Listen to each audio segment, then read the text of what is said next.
I've always pictured a football season really like you're writing a book. Each chapter, it's another game. There's interesting characters that kind of weave their way in and out. And really, the plot, you think, come on, I've done this as a head coach for 35 years, you think, come on, it has to be the same. And in all honesty, no, you think you've seen it all in the game of football. You think, come on, you've done all these games, you've done all these situations. You think you've seen it all. And every year, football proves that, no, you haven't seen it all. There's always some different scenario or different approach that you have to take. It's that type of experience. I love that segment from Cleveland St. Ignatius High School head coach Chuck Kyle. Coach Kyle begins his 40th and final season as he announced his retirement plans on December 13th of 2021. Over the time, he's written an incredible book, or a series of them that include 369 wins, 11 state championships, and 3 national titles. So we wish Coach the best as he begins writing that 40th volume of his career. And that's what we're going to share today. 9 ideas that can help you create a better plot. Doesn't matter what kind of offense or defense you run. We're going to have things that apply to anything. And we're going to start, though, with culture and relationships. And leading things off is the head coach at UTSA, Geoff Traylor, who's talking about finding players who are going to do everything you need them to do. Those are the guys that you want to have on the field this season. It's pretty simple for me when I'm picking players. Can they and will they? Can they? We're talking about their athletic attributes. Whatever your position requires for them, for some of you it's going to be different. Some of you play smaller. Some of you play bigger defensive linemen. Make sure you know what their athletic ability is. Can they? But just as important is will they? Will they? If they don't show up, if they don't want to be there, if you're having to find them and chase them, they don't want to. Well, you can't do anything with that. That's why your culture has to be so strong. That's why you have to do character traits. That's why you had to have a culture so you can affect that will they. So you can affect the will they way more than the can they. The can they is a genetic thing. You might take credit for all those Division I players, but I never did. I understood that God made those guys. And I knew that my job really was to make sure, could I get the culture right? Secondary and defensive pass game coordinator at the University of Texas, Terry Joseph, shares some ideas here on player relationships.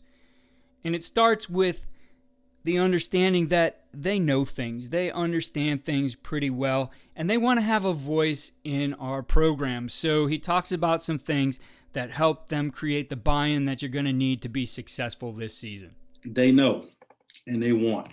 And what I mean by that is they know more than we give them credit for. They're very perceptive. They might not speak it, but they see it. And they most of the time they do what they see. So we have to realize that. I think all players definitely want feedback, but they want that feedback packaged in a gift basket form, if so to speak.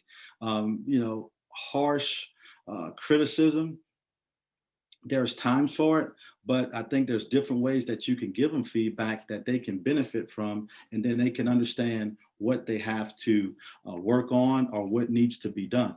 So I think the feedback is very critical in almost every situation, using almost every opportunity as a learning opportunity. And then they want a voice. I mean, we've seen that a ton in 2020. These guys have these platforms that they feel like they have a voice. And I think as a coach, giving them a voice can be an ally, a benefit to the relationship and a program, because I think that gives the players ownership in the relationship and the organization, and it gives them buy-in to the program that, hey, this is my program. This is our program. It's not just the coaches. It's not just the players, the principal, the athletic director. It is our program. And hey, we all want a voice. We all want to be heard. And I think when it's cohesive and everybody understands, yeah, you had a voice, your opinion was heard. However, this is what we're doing moving forward. When the communication and trust is there, I think we can voice our opinions. We might not agree. However, for the best of our relationship, the best of our team, this is how we're going to move forward. And I think when communication's clean and clear, the trust is there, everybody can have a voice, understanding that we all have one common goal, whether it's family, team, or business organization, and we're never will sacrifice that goal. But I think giving them a voice is very critical. Hall of Fame coach Bill Snyder certainly has seen it all over his career. And in this segment, he talks about how you handle a disgruntled player. We're going to have those situations over the course of the year where expectations are not met. So how do you do that? How do you pull that one out of the fire and bring that player back into the fold? That's what Coach is going to talk about here. Well, I think, the the important thing is that a young person has a feeling of consequences. If there are never consequences for whatever that behavior might be, then you're probably not going to eliminate the behavior that you're trying to. And so consequently, I think that I think too many times as coaches, we try to talk an individual into being a certain type of person. And it's kind of like, if you go over the speed limit, they give you a ticket. If they say, slow down, don't go as fast, and don't give you a ticket, you're probably going to go as fast. But when they give you that ticket, then you start thinking, hey, they're serious about this, and if I get another one, I'm in some serious trouble. And so consequently, I think you have to have some groundwork in regards to consequences. So, but it's important that they understand what the consequences are before they commit whatever issue that they might. And when they become disgruntled, it's normally playing time, and it's being able to, make them understand that you want to play the best that are out there. I mean, that's the plight of every coach. Nobody's playing favorites. But if you're going to stay disgruntled, then we either are not going to have you on the football team, or we're not going to dress you, or whatever the case may be, whatever you set, whatever guidelines you set.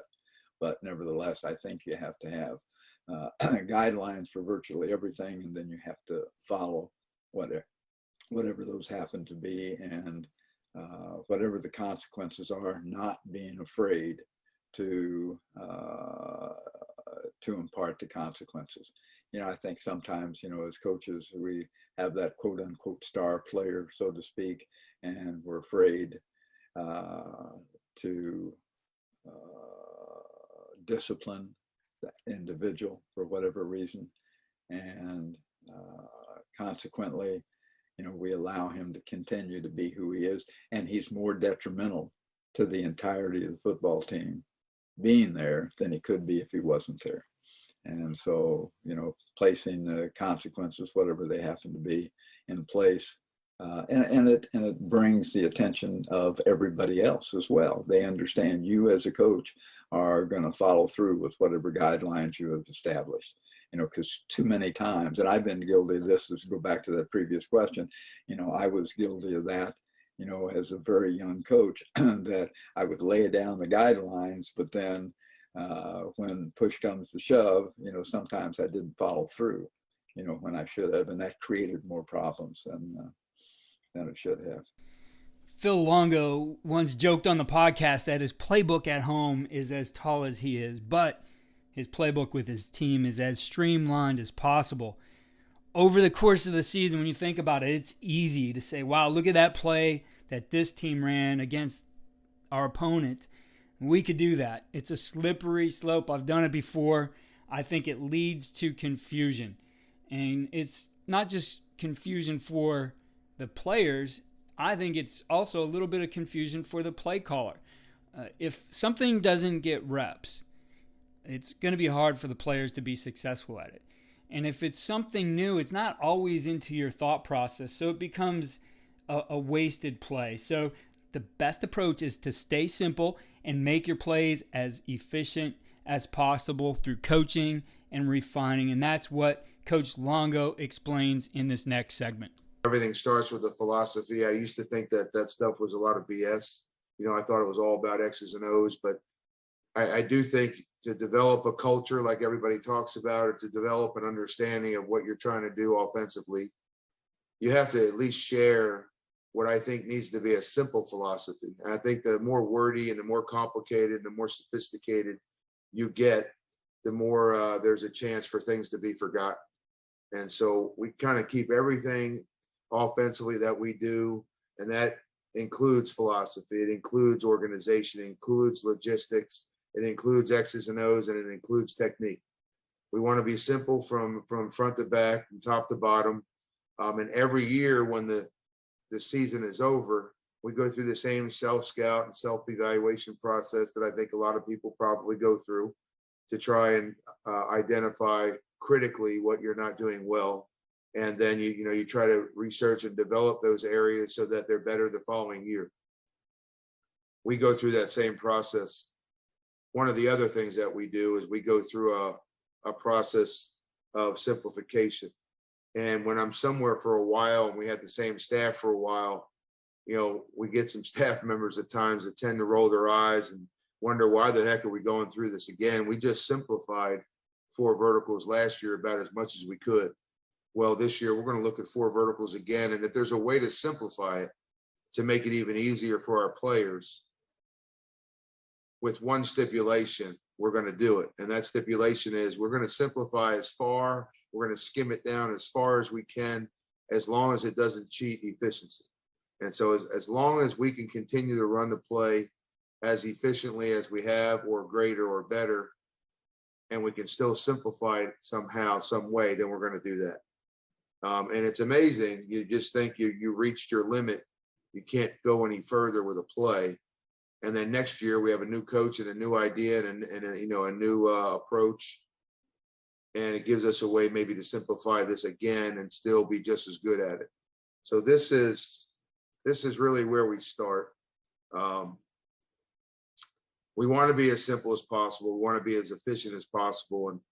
And that's kind of a fine line. So it's really my job at the end of the day to decide, hey, if we get any simpler, we're not going to be as efficient. We're not going to be able to handle all the situations that we see defensively. And it's also, I ask our staff to make some good decisions with regards to, is this play efficient enough to keep it in the offense? And if it's not, we're gonna move it on and replace it with a better approach. Philosophically, this is the exact same slide and the same presentation that I share with our team every year. And one of the things that I tell them in our meeting is, hey, for the veterans that are back, this is the same slide I showed you last year.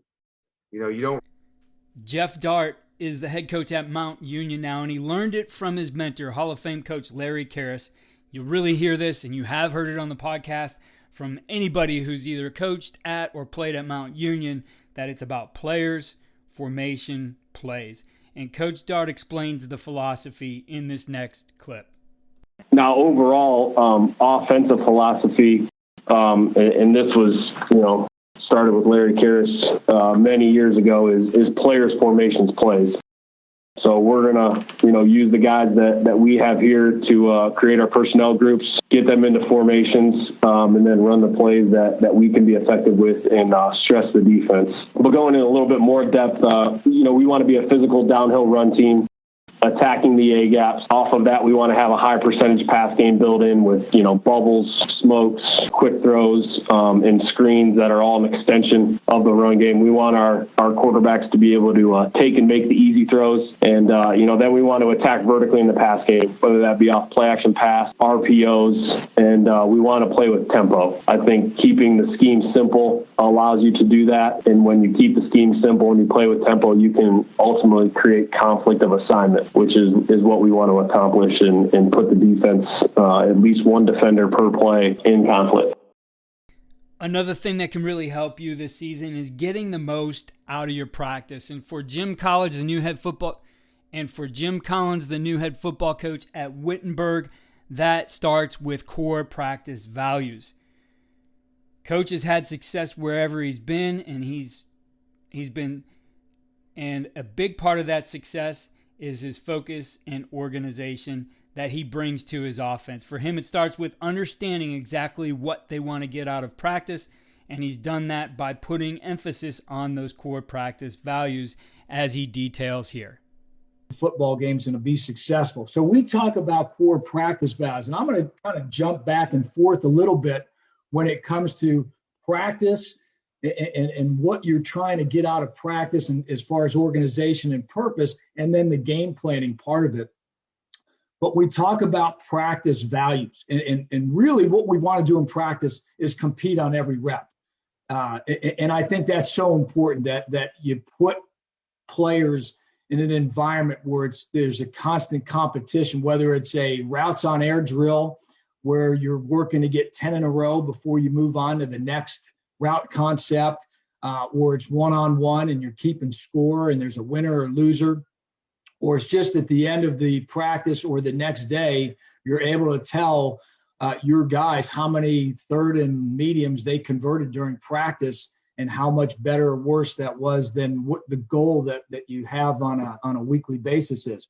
But we talk about this first and foremost. We want to mentally and physically condition our players in practice to deal with situations and adversity. And really, not the whole practice, but certain parts of practice need to be tougher than the game. And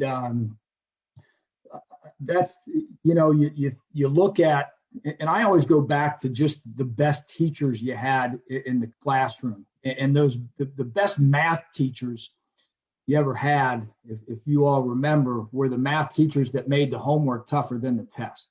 And that's what we really want to do. We want to make certain parts of practice harder than what it's going to be like in the game, more mentally and physically taxing. Can't do it every day, all day, the whole week, but certain parts need to be that way. And that's it's going to prepare the players to be able to handle that adversity, handle the tempo, handle the conditioning that's required of them to play 4 quarters and maybe an overtime. The stressing of fundamentals and execution. And once again, you got to have guys that make plays, but through the course of that, 11 guys on offense have to be drilled and have to be really, really good at the fundamentals and have to understand that execution wins games, not emotion, not getting all fired up and coming out of the locker room with smoke coming out of their ears, but at the end of the day, relying on those fundamentals and the execution. And really for us, the most important fundamentals are blocking and ball security. When you're talking about offense, and ball security is really all encompassing. It's how we handle the football. It's how the quarterback and center execute the quarterback center exchange. It's the ability to accurately throw the ball on time and receivers being able to catch the ball. So it's really not just how we hold the ball going through traffic to avoid fumbles. It's all encompassing. But really offensive football is blocking and ball security, and that's what we're going to emphasize every day. We're going to emphasize execution by maximizing reps. We're a no huddle team. We're going to practice fast. I always said, even if we ever decided to be a huddle team, we would practice as a no huddle team because it's the way to maximize reps and get in as many reps as you can. And I think that's so critical. As we said, repetitions, quality repetitions. And we're going to correct on the fly. We're going to grade film. We're not going to be real wordy with our corrections. We're going to correct on the fly. We're going to move to the next play so we can maximize reps. Still going to be a teaching environment, but what we want to do is get as many quality reps in the practice as we possibly can. We're going to also emphasize explosive plays. And it's important for our guys to understand that we're not just going to scheme up explosive plays by throwing the ball down the field or whatever, or trick plays, but we're going to work on finishing blocks. We're going to work on finishing plays in the red zone or in the end zone. We're going to run after the catch, etc. So we're going to emphasize explosive plays in practice. And then we're going to really prepare our guys for all the critical situations that come up during the game. And that's what our practices are. It's all situation. What you're able to accomplish by really being situational in practice is a player's ability to not just execute their assignment in those critical situations, but also to be able during a game to anticipate what call is going to come in from the sideline. So they know it's a base down and we're in the red zone. They know what to expect. They know what play that's going to come in from the sidelines because we practiced it that week in practice. On 3rd and short, they know what play's coming in because we've practiced that situation and that play during the course of the week. And I think the other things you have to emphasize, because if it's not emphasized in practice, it's not going to happen in the game, but the ability to play with poise, be disciplined, and avoid committing forced penalties, because at the end of the day, those are the things that get you beat. The cliche is that the defense is always ahead of the offense early in the season. And I don't know if that's true anymore, as you've seen what offenses can do with the RPO, with tempo, with all the things that they do to stress a defense. So here's 3 ideas to think about that can help your defense this season. And number 1 is that negative plays make a huge impact on scoring percentage in a single drive. We've talked about it on the podcast before. Mike Ayers, the Green Bay Packers, his famous study of explosive plays and how a single explosive play on a drive greatly increases the chances of a score for the offense. That effect is also true with negative plays. A single negative play, tackle for loss or sack on a drive, decreases the chances of the offense scoring drastically. It cuts it down to 25% score, 15% touchdown.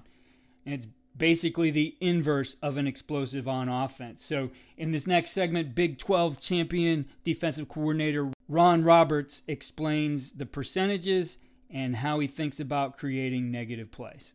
The analytics tell us that if on a drive, if you have a negative play, right, if we have tackle for loss or whatever else, right, that team in college football, FBS, they got less than a 25% chance of scoring a touchdown. Okay, and 15%, all right, and 15% touchdowns, and 25% chance they got a chance at least to kick a field goal. Okay, if on that drive, on any individual drive, we have a sack, they score points 16% of the time. That could be field goal or touchdown, and touchdowns 9% of the time. So when you're playing the analytics of this game, is like today, especially with the RPO and things have changed. This became a big part of evaluating defensively where we're going and the calls we're using and what we're doing. So, basically, hey, if I can get a tackle for loss anywhere in a drive, hey, then it's a 25% of scoring. And so we did a study about 4 years ago, or maybe it could be 5 or 6 now, where they said, hey, and we do it every year, all right? And it's been the same.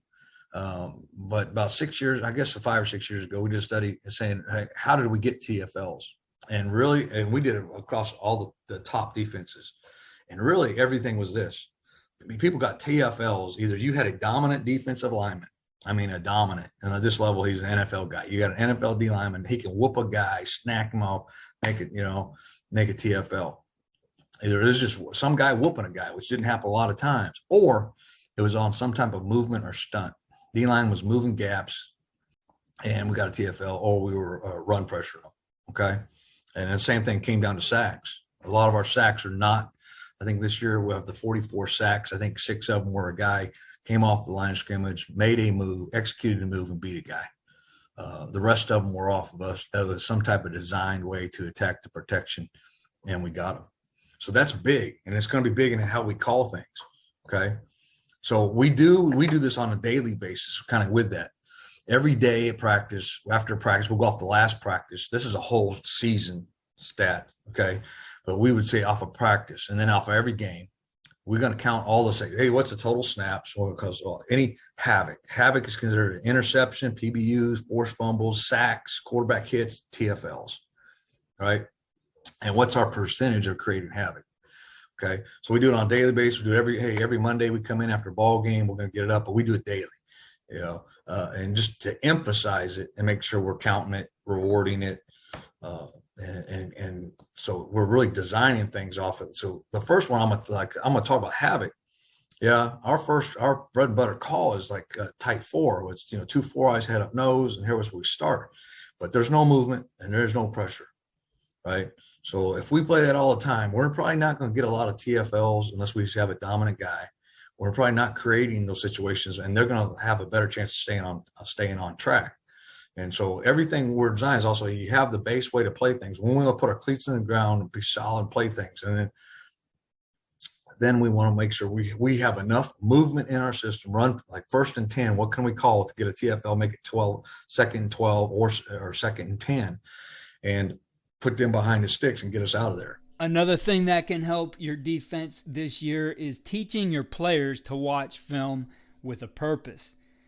As coaches, by nature, we're film junkies, but we can't expect that to be true of our players. So regardless of how much time they watch film, we want it to serve a productive purpose to help them win on game day. And it's something that Florida State defensive coordinator Adam Fuller picked up years ago in a clinic, and now he does it with his players, and he explains that here. I got this from, I was visiting or at a clinic as a young coach, and, it's always, you tell your guys you want them to watch more tape. And I think we all fall victim to that. But you got to be specific on what does that look like. And this is something we put up, we give to all incoming freshmen, or first-year students, and something we emphasize of just, if we're going to have you watch film, what does that look like?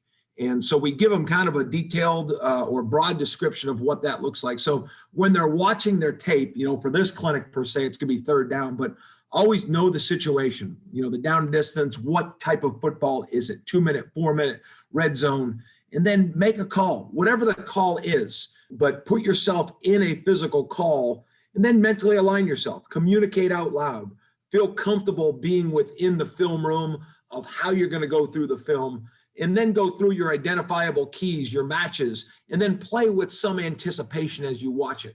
Read your key and execute. And, this may be a simple exercise, but again, when players get in to watch film, I can remember as a player, and you just sit down, next thing you know, you're 30 minutes later, you've invested time, but really, what have you gotten done? So this is just in the way of trying to be efficient with our players, to get them, to watch film with a specific purpose. The third thing for your defense is to make the technology work for you. And really, this is not just defense. This is any position, any unit on the field. The season is a mental and emotional grind. We know that. And you can find ways to steal back time for you and your staff by making the advances that we've seen over the last few years serve you better. So having a plan that makes it simple for your staff and frees up their time will pay dividends over the season. And you'll have a staff that's fresh and energized when you hit the playoffs. It's something that Rob Pomazak, the head coach at St. Charles North, has thought about and put into action with his staff, and he explains what that looks like for them here. So in our program, we've really kind of adopted an electronic ecosystem, and this was prior to COVID. It was something that I've always, I'm not really a tech savvy person, but I enjoy kind of pushing the envelope and seeing what we can do from a technology standpoint to help the kids out and kind of meet our kids where they're at. So we've really kind of adopted the G Suite, which is now I think going to be called Workplace starting in December. And some of the great things that G Suite does is it allows us to use our time effectively and efficiently. It increases the output that we are going to get back from what we're putting in. It also decreases time away from the family, because if I'm using anything on Google, I can be sitting with my family. My kids can be at the couch and I can have my computer on my lap. But one of the best things I like about using Google is that it allows us to have this constant collaboration with our coaches, because everything that we're going to be doing is shared. And whether I'm on my phone or on my computer, I can take a look at it, and we can constantly be having these ongoing conversations without having, a quote unquote formal meeting. When we have practice, there's only so many minutes before a practice, and then you have practice and you have your film, and then there's only so many minutes after that because everybody wants to get out. The ability to have what we call like a one-stop shop for everything that we need for our game plan is really kind of invaluable. These are just some examples on how we use our G Suite. We're going to use Google Sheets for all of our game planning, which I'll show you in a little bit. We'll put all of our practice plans on there. I found that putting our practice plans on Google Sheets is really helpful because it allows us to not only see what we're doing, but my coaches can collaborate and put in their drill work. They can put in any comments they have. Maybe they need an extra 5 minutes for inside game or something along those lines. And it just saves us those conversations the moment of when we all know as a head coach, we're going out to the practice field. We've got our practice plan. It's really difficult to make adjustments. We can always change what we're doing, but that also affects what everybody else is doing. So the ability to have that in front of us at home or prior to is really helpful.